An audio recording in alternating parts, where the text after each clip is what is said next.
Olá, tudo bem? Estamos começando mais um podcast Educação e Carreira aqui no canal da Unifacear.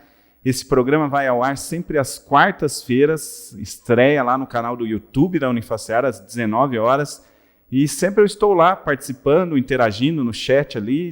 Geralmente convido a todos que participem também para a gente conversar. E também no canal do Spotify da Unifacear, podcast Educação e Carreira, também todas as quartas-feiras. Entra lá, já tem vários programas gravados, muito interessante, de várias áreas que a gente já gravou. E hoje nós vamos falar, o nosso tema de hoje é o que faz um biomédico. Olha que legal, hoje nós vamos falar sobre o curso e a profissão de biomedicina no Brasil. Vamos conhecer os campos de trabalho, vamos saber a remuneração média aí de um biomédico, que competências ele precisa ter, qual a diferença da biomedicina para a medicina e também para o curso de farmácia. Você já viu aquela série CSI, né, que é Crime Scene Investigation? O que isso tem a ver com biomédico?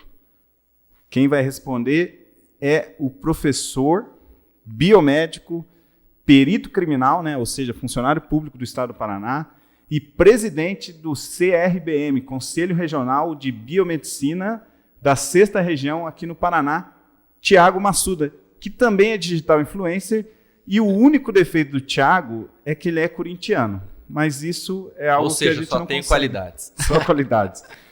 Thiago, muito obrigado pela tua presença aqui, pela tua participação, né? Tirar um tempo, a gente já tinha tentado marcar esse podcast outras vezes, mas o Thiago, ele tem assim, hoje uma agenda bem corrida, né, como presidente do CRBM, como biomédico, como perito criminal também. Mas eu queria saber um pouco da tua história, saber por que você escolheu biomedicina, se você já foi algo assim, paixão à primeira vista, ou foi uma coisa assim, vou fazer esse curso aqui, ele parece ser interessante. Fala um pouquinho da tua história. Legal, obrigado pelo convite, Murilo, é um prazer estar aqui conversando com você. Essa é uma história engraçada, até você falou, eu sou digital influencer, e esses dias mesmo eu abri uma caixinha de perguntas e o pessoal perguntou, eu recebi essa pergunta, como é que você escolheu a biomedicina? E aí eu lembrei, eu não sou tão novo assim, né, que eu escolhi a biomedicina num Guia do Estudante Abril, né? Para quem lembra, lá atrás era um almanaque que tinha todos os cursos, explicava os cursos, inclusive ele vinha falando com estrelas qual eram as melhores universidades, né? Eu sou paulista do interior de São Paulo e lá, na verdade, a biomedicina já era uma profissão muito bem consolidada ali na década de 90, final da década de 90, que foi quando eu estava terminando o ensino médio. E aí, porque eu tinha muita afinidade com disciplinas da área biológica, eu preferi escolher um curso na área biológica da saúde. Não sabia ainda qual era, né? Mas aquela fase de adolescente, quase adulto, você é muito sonhador, né?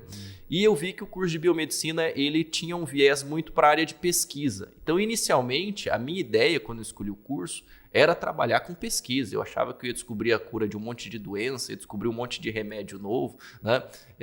E óbvio que depois a gente vai vendo outras oportunidades. Mas, a princípio, foi assim que eu acabei escolhendo o curso de biomedicina. Falei, eu quero virar um pesquisador, esse é um curso muito aplicado à questão da pesquisa. Eu tinha afinidade com as disciplinas na área biológica no ensino médio, né? E achei que eu ia me adaptar bem. E aí comecei a procurar quais eram as escolas, na época não eram muitas, no Paraná aqui menos ainda, né, porque os estados do sul costumam ter uma resistência maior a cursos mais novos, então o curso surgiu lá no estado de São Paulo e demorou um pouquinho para entrar aqui para os estados do sul, então eram poucas universidades aqui no sul que ainda tinham, e uma delas foi a que eu me graduei lá em Londrina, né? Então eu acabei passando no vestibular lá em Londrina e aí comecei minha trajetória na biomedicina lá no início dos anos 2000. Acho que você morava ali no interior paulista, acho que era próximo. Era próximo, era oeste de São Paulo, né? Até brinco também, muita gente fala assim, se alguém já ouviu falar da minha cidade, eu sou de Presidente Venceslau. Se alguém já ouviu falar da minha cidade, é porque lá tem 2 presídios. É a única notícia que tem da minha cidade é essa. E aí você fez, eu até esqueci de falar, mas você fez graduação na UEL, Universidade Estadual de Londrina, uma bela universidade, e também o mestrado lá, né? Mestrado em patologia. O que é esse mestrado em patologia? Fala Então, na verdade, como eu queria ir para a área de pesquisa e entrei no curso com essa ideia, depois eu descobri uma coisa que não me contaram, né? Que no Brasil a pesquisa estava associada à docência. E eu nunca tinha pensado em ser professor, na verdade. Essa não era uma opção que eu tinha pensado. Mas a gente sabe que a estrutura de pesquisa no Brasil está muito atrelada às universidades, né? A gente tem essa questão institucional, assim, poucas empresas ainda realizam pesquisas no Brasil, uma coisa que é um pouco diferente. Você vê lá fora, a maioria dos pesquisadores eles estão na iniciativa privada e não nas universidades, né? E aí, quando eu descobri ali no meio da graduação que para ser pesquisador, eu ia ter que ser professor, eu já fui preparando a minha carreira para isso, né? Então, fiz iniciação científica. E aí a opção do mestrado veio, né, da área que eu mais tive afinidade durante a graduação, que era a área de patologia. Mais especificamente a área de imunologia, que foi a que eu me especializei um pouco mais. Mas aí veio uma outra mudança na minha carreira, né? Que foi você virar perito, que é uma coisa que eu não tinha planejado. Muita gente me pergunta, mas você sempre quis ser perito? Você já entrou no curso querendo ser perito? E na verdade não, né? Então... isso foi uma coisa que aconteceu por acaso. Vou contar essa história bem rapidinho, na verdade. Pode contar. Na época, na verdade, todo mundo fala assim, mas como você não sabia? Eu falo que eu nem sabia nem o que um perito fazia, né? Aí as pessoas perguntam, mas como você não sabia? Você é um cara alienado? Não, é porque eu fiz a graduação numa era que eu chamo de era pré-CSI, né? Porque eu divido a perícia em duas eras, a era pré-CSI e pós-CSI. Então, óbvio que a perícia, antes dos seriados, né? Eu falo do CSI porque ele é o mais famoso, mas tem vários.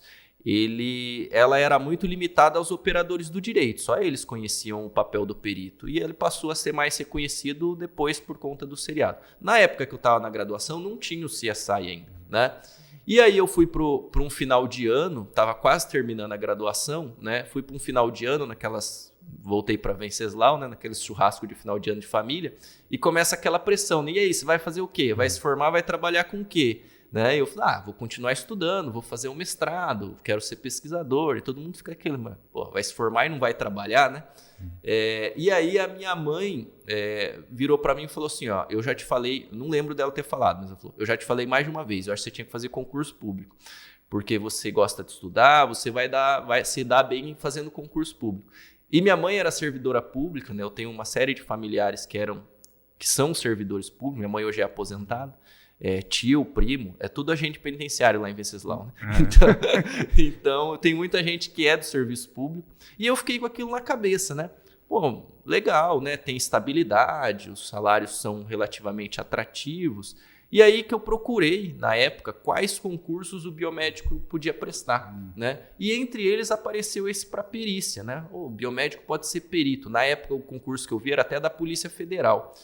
Embora eu não soubesse o que fazia um perito, o salário era muito bom, então eu já me animei, né? E aí que eu comecei, no final da graduação, a entender o que fazia, como é que eu precisaria me preparar. Isso é um mundo à parte, né? Que a gente fala, o mundo do concurso público. Eu me enfiei nesse mundo e eu consegui conciliar, na época, fazer o mestrado com estudar para concurso. E aí casou que quando eu estava mais ou menos no final do mestrado, eu consegui as minhas primeiras aprovações, entre as aprovações no concurso da Polícia aqui do Paraná, que é o cargo que eu exerço desde 2007. E fala para nós, então, o que faz um perito criminal? Você é perito criminal, né? Isso. Então... E outra pergunta, Thiago, para ser perito criminal, tem que ser biomédico? É interessante você explanar sobre isso também. Bacana.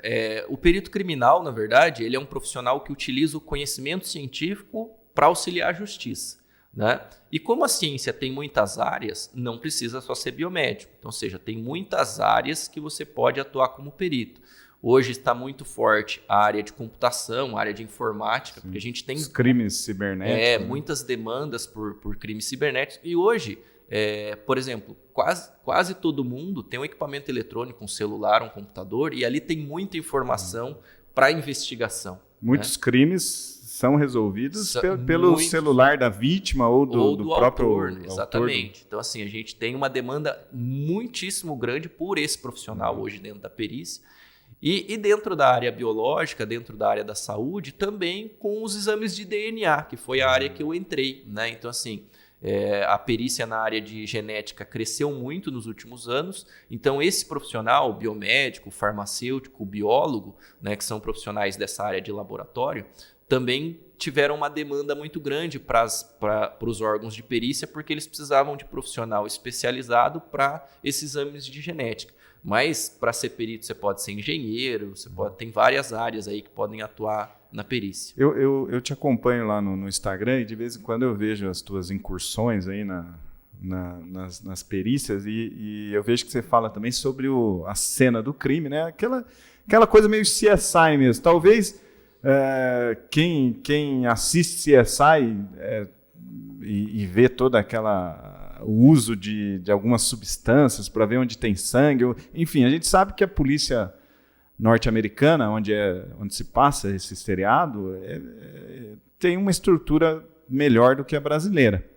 Mas você também trabalha com essa questão da cena do crime, de analisar os elementos ali que compõem. Você pode falar um pouco mais sobre isso? Isso. Na verdade, assim, tem o cargo que a gente exerce é o mesmo, é o de perito criminal. Mas tem peritos que atuam em seções internas, como, por exemplo, a gente falou a computação, o DNA, a balística, e tem peritos que atuam no local de crime, né? Eu já atuei no laboratório de DNA, foi quando eu comecei na perícia.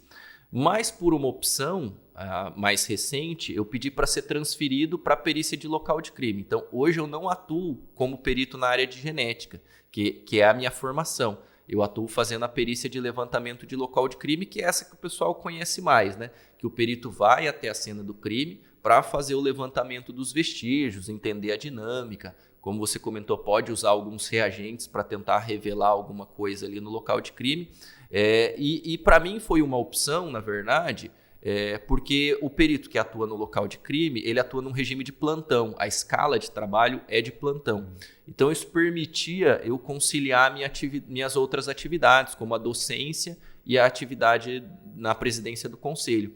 Se eu trabalhasse no laboratório, eu ia ter que trabalhar todos os dias no horário comercial, que é o que os peritos de laboratório fazem. E o perito de local trabalha numa escala de plantão. Então eu trabalho 24 horas seguidas no plantão e depois tenho 72 horas, entre aspas, de folga, né? Que é a escala de trabalho que a gente tem. Interessante, Thiago.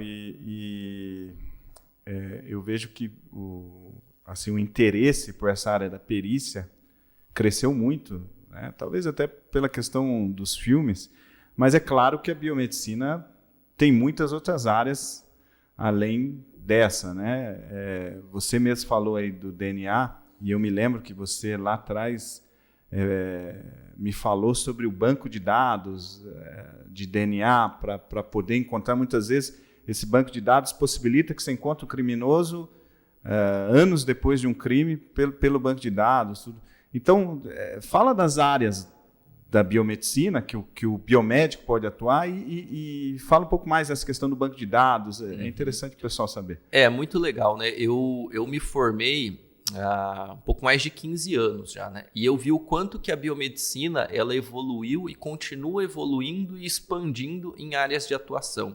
Porque como é um curso muito voltado para a área científica, né? E como a ciência está em constante evolução, todo ano sai uma nova oportunidade de atuação, né?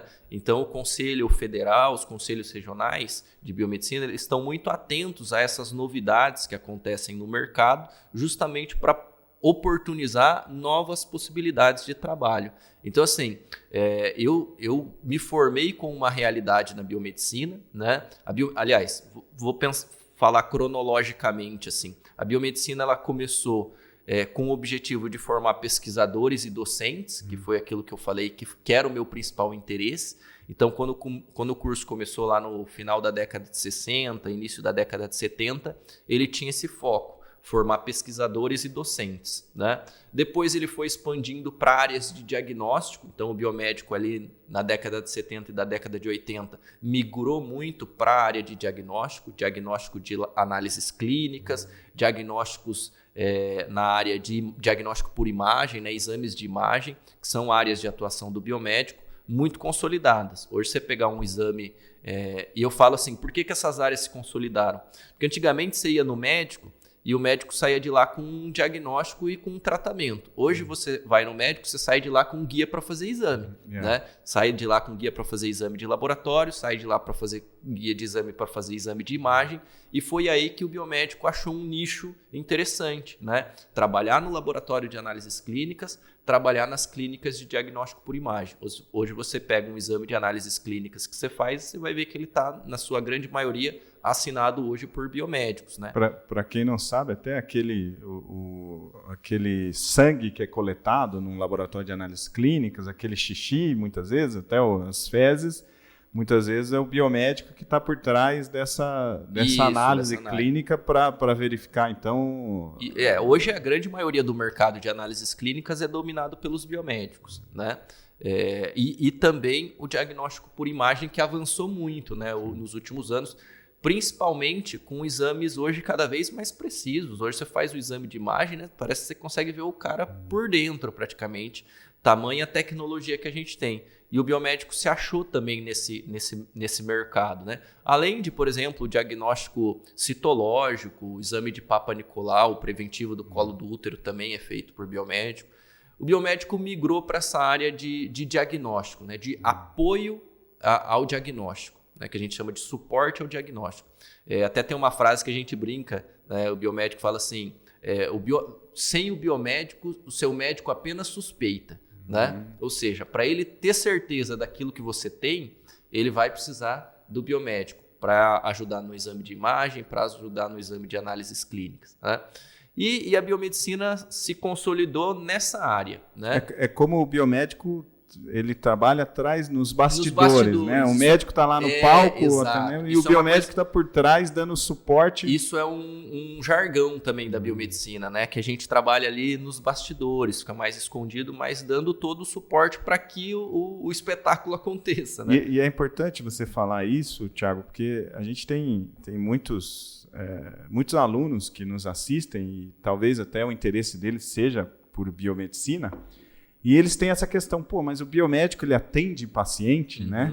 Ele faz a clínica, né? Fala um pouco sobre isso. E aí hoje agora ele atende. Ele atende. Ele faz isso, porque aí vieram novas áreas, né? Porque isso é muito de perfil. Nós tínhamos biomédicos que tinham o perfil de trabalhar no bastidor, de trabalhar com as amostras, de não ter muita interação com o público, com o paciente, porque você fica lá mais no laboratório, mais quieto. Então, isso é um perfil. Tem gente que tem esse perfil. E tem gente que queria trabalhar com paciente, que queria ver gente, que queria interagir, né? Que também precisa ter um perfil. E aí, novas áreas foram sendo atribuídas ao biomédico. A gente começou com atendimentos na área de acupuntura, né? E essa acupuntura virou uma série de atuação que é o que a gente chama de práticas integrativas complementares em saúde. São chamadas as PICs. São ofertadas até pelo SUS. É o que a gente chama de medicina alternativa, né? Mas que você atende o paciente com acupuntura, ozonioterapia, florais, fitoterapia, yoga, né? Reiki. Então são todas práticas que você precisa atender mesmo e o biomédico também está habilitado. Mas assim... A área de estética também, o biomédico também atua, tem uma atuação. Esse aí foi o divisor de águas da biomedicina. A biomedicina tinha um status, como eu falo assim, a perícia tem o pré-CSI e o pós-CSI, a biomedicina tem o antes da estética e depois da estética. Em 2011, o Conselho autorizou o biomédico a atuar com a chamada biomedicina estética.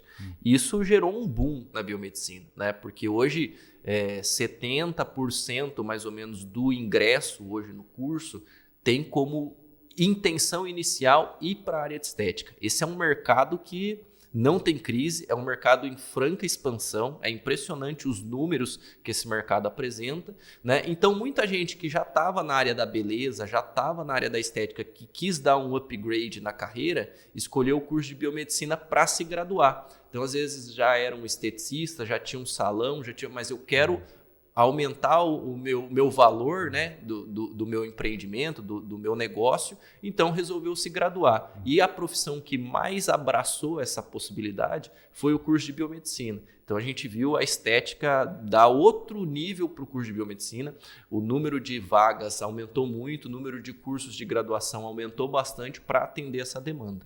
E assim, vamos entrar em polêmica agora. Não tem uma briga entre as... Porque eu sei que o fisioterapeuta também trabalha com medicina tradicional chinesa, né? Acupuntura, o médico também trabalha.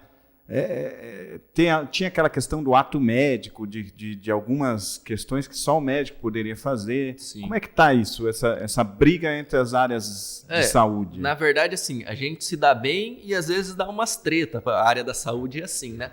Porque é óbvio que em alguns momentos a busca ela tem um interesse comercial, isso é inevitável, né? Você está vendo ali que você vai ter que dividir uma fatia do mercado, né? Então você vai tentar muitas vezes desqualificar o outro profissional para não perder essa fatia de mercado, né?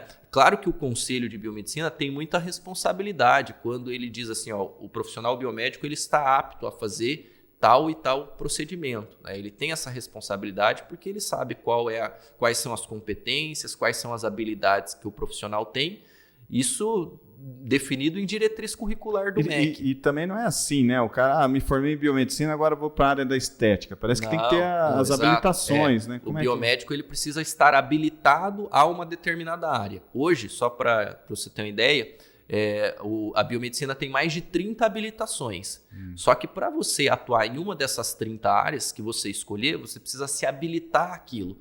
Como eu me habilito a essa área? Ou eu tenho que fazer curso, ou eu tenho que fazer estágio na área. O estágio para habilitação é de mais de 500 horas. Você tem que fazer mais de 500 horas de estágio para conseguir se habilitar naquela determinada área. Ou, eventualmente, depois de formado, se eu quiser ir para uma outra área, eu preciso fazer uma pós-graduação. Então, para eu me habilitar, por exemplo, na época que eu me formei, a biomedicina estética não existia.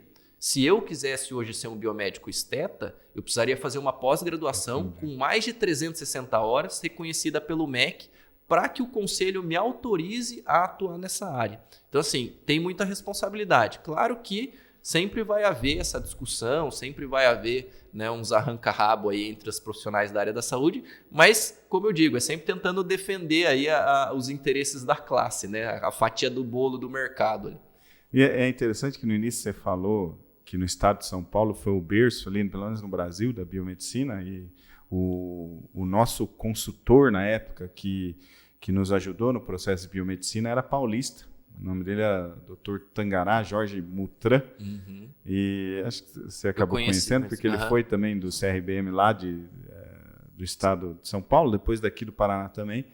E ele falou que lá em São Paulo mesmo existiam mais de 40 faculdades de biomedicina, enquanto que no Paraná, quando a gente trouxe, parecia que existia 2 só faculdades de biomedicina, bem recente. E você falou aqui, a gente estava conversando antes, que parente seu morreu achando que você era fisioterapeuta, né? Ainda novo, é novo a profissão de biomedicina, né? Ela surgiu em que ano exatamente? Só pra gente... Então, até curioso essa história, né? Eu falo, a ideia do curso de biomedicina, para você ter uma noção, ela surgiu em 1950, tá? 1950. E olha que engraçado, ela surgiu aqui no Paraná, em Curitiba. Em Curitiba. Teve uma reunião da Sociedade Brasileira de Progresso para a Ciência. É uma sociedade muito tradicional, né? Brasileira. SBPC. SBPC, que estava discutindo essa carência de pesquisadores que o Brasil tinha lá na década de 50. E aí, nessa segunda reunião, foi a segunda reunião anual da SBPC, eles falaram, e se a gente criasse um curso de graduação para formar pesquisador e docente, né? E isso foi amadurecendo, foi evoluindo, até que em 1964, a Unifesp, também conhecida como Escola Paulista de Medicina, abriu o curso lá pela primeira vez, né? E aí, então, 64 é o primeiro curso. 64 é o primeiro curso, né? E aí esse pessoal só formou lá mais para o final da década de 60, né? E já início da década de 70 que abriram mais 3 ou 4 cursos ali no estado de São Paulo, né? Depois teve cursos em Goiás, no Nordeste, mas assim, houve na época ali, né, década de 70 e 80, uma resistência muito grande, como eu disse lá, dos estados do Sul em abrir o curso, né? Que eles são mais fechados, mais tradicionais, mais conservadores. Então, o curso demorou para aparecer aqui e só no final da década de 90 que os primeiros cursos surgiram aqui no Sul, né? Na UEL primeiro, depois, se eu não me engano, a Única América em Foz do Iguaçu, né? Depois aqui em Curitiba, a pioneira ali foi a Pequeno Príncipe e logo depois a Facear já lançou o curso, se não me engano, em 2007 ou 2008. Foi um dos primeiros cursos também aqui no estado. E como eu disse, eu vivi ali uma época em que a biomedicina ela era totalmente desconhecida, né? Então pouca gente sabia o que fazia. Hoje isso já evoluiu muito, né? A maioria das pessoas, e muito por conta daquilo que a gente falou da estética também, que deu uma outra visibilidade para a biomedicina, então isso foi muito produtivo. E não teve uma coisa, desculpa se eu estiver errado, você me fala, que saiu da farmácia também, não tinha, não nasceu também da farmácia biomédica, não tem nada a ver? Não, na verdade, assim, teve uma época, naquela época que o forte da biomedicina era o diagnóstico, né, análises clínicas, que praticamente esses dois profissionais eles concorriam por esse mercado, né? Então tinha uma disputa ali pelo mercado de análises clínicas entre a biomedicina e a farmácia, né? Mas eram cursos diferentes, separados, né? Só que eles concorriam para uma mesma área, a análises clínicas. Com o passar dos anos, a farmácia ela foi migrando mais para a área de farmácia mesmo, mais para a área de indústria, e a área de análises clínicas que acabou se consolidando com a biomedicina. Legal. Quero lembrar novamente aos nossos telespectadores que esse programa vai ao ar todas as quartas-feiras, às 19 horas estreia lá no canal da Unifaciar, no YouTube da Unifaciar, e também no Spotify. Então você pode tá aí no seu carro ouvindo esse podcast, Educação e Carreira, ou então no canal da Unifaciar, se você quiser nos ver o Thiago Massuda, conhecer um pouco mais dele, um digital influencer. É só nos acompanhar lá no YouTube. Thiago, e como é que funciona essa questão? Porque você falou que o primeiro curso ali foi em 1964, mas depois veio a regulamentação, porque não era regulamentada a profissão de biomédico, né? Quando que veio essa regulamentação? Isso, na verdade foi uma briga, né? Tipo, regulamentar a profissão. Mais uma, né? O biomédico ele é feito na briga, né? Isso, sempre foi de batalha, assim. Esse tem que ser perfil do biomédico gostar de briga. A gente é bom de briga, né? E essa foi uma das brigas maiores que a gente teve, que foi para lutar pela regulamentação da profissão, né? O que é uma profissão regulamentada, só para o pessoal entender? É uma profissão que tem uma lei que regulamenta o exercício da profissão, né? A Constituição até diz que é livre o exercício para qualquer ofício, qualquer trabalho, respeitando as limitações da lei, né? Então, assim, existem algumas profissões que tem uma lei que protege, que diz, só esse profissional pode fazer isso ou aquilo, né? Na área da saúde, por exemplo, são 14 profissões que são regulamentadas, né? E nós fomos os caçulas, né? Por isso que a gente fala que a biomedicina é nova, né? Porque ela foi a última das profissões da área da saúde que são regulamentadas. Então a gente tem lá as profissões mais tradicionais, a medicina, a enfermagem, a farmácia, a fisioterapia, que já são centenárias, digamos assim, com relação à regulamentação. E a nossa regulamentação só veio em 1979, depois de muita briga, né? Porque imagina, a gente tinha um grupo pequeno de biomédicos, né, tentando convencer o Congresso Nacional, né, que precisava regulamentar a profissão do biomédico. Mas, em contrapartida, devia ter centenas de milhares de farmacêuticos, médicos, enfermeiros e fisioterapeutas que não tinham interesse em que a profissão fosse regulamentada. Então, foi uma briga ali, a gente conseguir convencer todo o Congresso, até que em 1979 houve a lei que regulamentou o exercício da profissão do biomédico. Em 1982 foram criados os conselhos, o Conselho Federal e os conselhos regionais, e desde então a profissão aí começou a caminhar com as próprias pernas. E aí, Thiago, eu te pergunto, fora do Brasil, né? A gente sabe, então, o biomédico hoje tem a profissão regulamentada aqui no Brasil, mas, por exemplo, se um biomédico for para um outro país, a gente sabe que cada país tem uma legislação, Mas como funciona? Você tem algum conhecimento de algum biomédico que de repente foi para os Estados Unidos, foi para a Europa, foi para algum lugar e lá ele conseguiu convalidar, revalidar ou até exercer parte da biomedicina? Como é que funciona isso? Então, fora, na verdade, a gente tem muito biomédico atuando na área de pesquisa, que foi aquilo que inicialmente a profissão foi criada, né? Então, o profissional biomédico, ele se especializa aqui ou até mesmo vai se especializar fora, né? Vai fazer o seu mestrado, o seu doutorado fora e acaba conseguindo a inserção nesse mercado de trabalho lá fora. Tanto em Estados Unidos quanto Europa, a grande maioria dos biomédicos que foram para lá se inseriram na pesquisa. E aí, como eu disse, lá fora tem muita pesquisa associada à indústria, né? Então, a própria iniciativa privada contrata muito profissional para criar produto, para criar solução, né, na área de saúde, na área de tecnologia, na área de saúde. Então, muito profissional biomédico acaba indo para lá. A nível de Mercosul, a gente tem, né, uma legislação que tenta dar uma padronizada na questão das profissões para você poder atuar no Mercosul.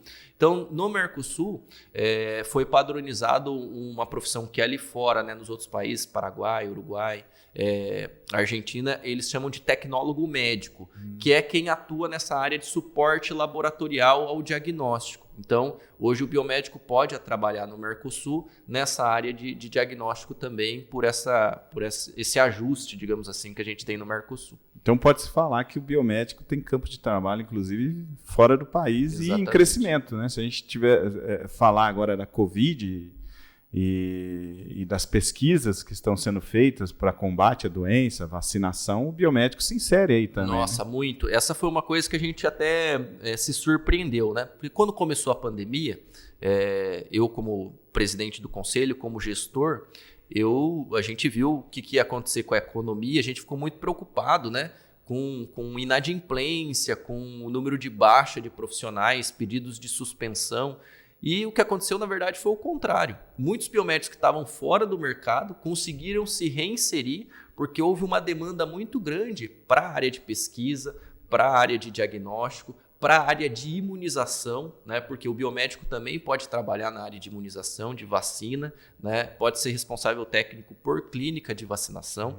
Então, o que a gente viu foi um aumento no número de profissionais inscritos, o que reflete que teve um aumento da inserção desse profissional no mercado de trabalho. Por quê? Porque para o profissional atuar como biomédico, ele precisa estar inscrito no conselho, né? Essa é uma regra para o exercício da profissão, né? Profissão regulamentada tem isso, né? Então, para eu exercer a profissão, por exemplo, o advogado, para advogar, ele tem que estar inscrito na OAB. O engenheiro, para ser responsável técnico, tem que estar inscrito no CREA, né? Então, o cara formado, para ele exercer, ele tem que estar inscrito no conselho. Como a gente teve um aumento do pedido de inscrições, automaticamente a gente entende que houve uma inserção maior do profissional biomédico no mercado durante o período da pandemia, o que é até meio antagônico, né? Porque muita gente perdeu emprego, a gente sabe que a economia teve dificuldades, mas para o profissional biomédico ele achou muita oportunidade.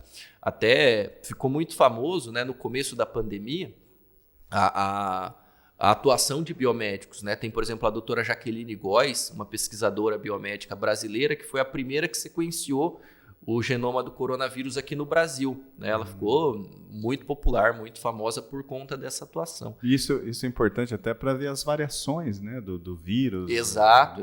Né? Logo quando ele chegou, a primeira vez que ele foi sequenciado foi pelo grupo da doutora Jaqueline Góes. E hoje, quando a gente está falando no CRBM, né, do Paraná, 6ª região, quantos biomédicos hoje, assim, o número exato talvez você não saiba, mas...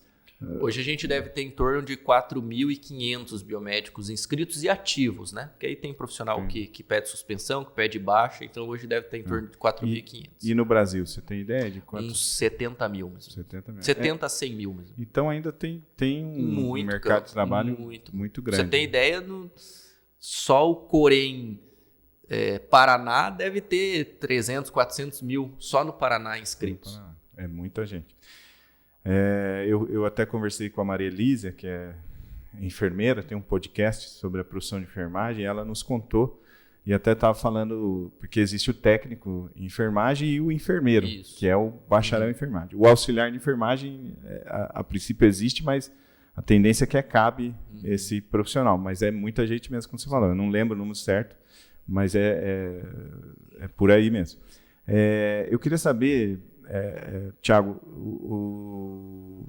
carreira, né? A gente está falando de biomédico e eu quero saber se o empreendedorismo combina com a biomedicina ou não, ainda é uma característica pessoal de cada biomédico, porque a gente sabe que tudo que você falou aí, a maioria das áreas podem ser trabalhadas dentro de uma empresa ou o próprio biomédico abrir seu negócio, né? Como que tá isso na biomedicina? E aí, de novo, falar da estética, né? A estética trouxe uma oportunidade para o biomédico que tem esse perfil empreendedor, porque você não precisa de grandes investimentos para abrir uma clínica de estética. Diferentemente de abrir um laboratório de análises clínicas, que vai equipamento, que vai insumo. Então, assim, para você empreender na análises clínicas, ou você tem que ter um capital grande para iniciar, ou você vai iniciar sendo contratado para depois, eventualmente, criar o seu negócio, né? Mas na estética não, você pode se formar com um investimento pequeno, abrir sua clínica e a partir daí começar a tocar o seu próprio negócio, né? Então, a mesma coisa com relação às clínicas de vacinação, né? Hoje eu acho que assim que acabar a pandemia, a procura por imunização vai continuar constante, porque a pandemia trouxe pelo menos aqui no Brasil, isso foi muito produtivo, né? Porque a nossa taxa de recusa de vacina foi muito baixa, o que significa que o brasileiro é um cidadão consciente da importância da vacina. Então, acredito que isso também vai oportunizar que esse mercado de imunização seja explorado também, né? Então, hoje algumas áreas permitem, sim, muito quem quer empreender poder atuar dentro da biomedicina. Tiago, agora eu quero voltar um pouquinho lá para o ensino médio. Você falou que lá você gostava de biologia. Eu até agora estou tentando entender como que um aluno lá com seus 16, 17 anos gosta de pesquisa, porque eu nunca vi, é o primeiro. Mas eu queria saber se você lembra dos teus professores do ensino médio, se você tem uma boa lembrança, ou boa ou ruim, né? Não, eu lembro. Eu sempre fui meio Caxias, na verdade, né? Então eu gostava bastante de estudar, tinha notas boas. Estudar para mim nunca foi um fardo, sabe? Eu gostava, então tenho muito carinho aí, lembro muito, claro que não de todos, mas alguns professores eu lembro ainda, embora isso já deve fazer mais de 20 anos, eu ainda lembro de alguns, sim. Legal. Se fosse hoje, né, para escrever uma frase que ficasse, né, vamos dizer, você é professor também, então a gente pode falar no quadro negro, né? Como se a gente ainda tem o quadro negro, né? Se fosse para escrever uma frase ali que ninguém pudesse apagar, ficasse eternizada ali, que frase ou que palavra, o que você escreveria ali, Thiago? Olha, eu tenho uma frase que eu gosto muito, porque assim, tudo que eu consegui, né? Eu sou de uma família muito humilde, e as oportunidades que eu tive foi por conta da minha dedicação aos estudos, né? Então isso é uma frase que eu sempre falo, assim, só o estudo salva, né? Eu sou o que eu sou e eu tive a oportunidade que eu tive porque eu investi em educação, eu investi em estudo, meus pais investiram nisso, né? Então acho que a educação ela é uma oportunidade para você mudar de vida, né? E eu vi na educação essa possibilidade, eu sou uma prova viva de que isso funciona, né? Então, se fosse para deixar um recado, só o estudo salva. Tiago, muito obrigado pela tua participação. Se a gente quiser te encontrar, se o pessoal de casa quiser te encontrar para saber mais sobre biomedicina, sobre perícia, sobre perito criminal, sobre concurso público para perícia criminal, como que te acha? É isso aí, pode me encontrar ali nas redes sociais, né, Perito Massuda, né, e também lá o nosso Instagram, nosso site institucional do CRBM6 também, para saber notícias da biomedicina, tá atualizado sobre o que está acontecendo na profissão, ou para me seguir lá no Instagram também, @Perito Massuda. Tiago, muito obrigado pela tua participação. Como eu falei no início, o único defeito do Tiago, eu conheço ele já há bastante tempo, é ser corintiano. Como eu sou São Paulino, a gente sempre discute ali. De vez em quando o time dele está melhor que o meu, de vez em quando o meu está melhor que o dele. No momento, agora os nossos dois estão ruins. Os dois estão ruins. Então, ninguém zoa ninguém. Mas muito obrigado. Quem quiser me achar, então, no Instagram, Murilo Mandrade, pode me procurar lá. Ou então mandar e-mail para a Unifacer, murilo.andrade@unifacer.edu.br. Quiser saber mais sobre biomedicina, esse é um curso que a gente oferta aqui na Unifacer. A gente está à disposição para responder. Eu agradeço novamente, Thiago, e até uma próxima vez.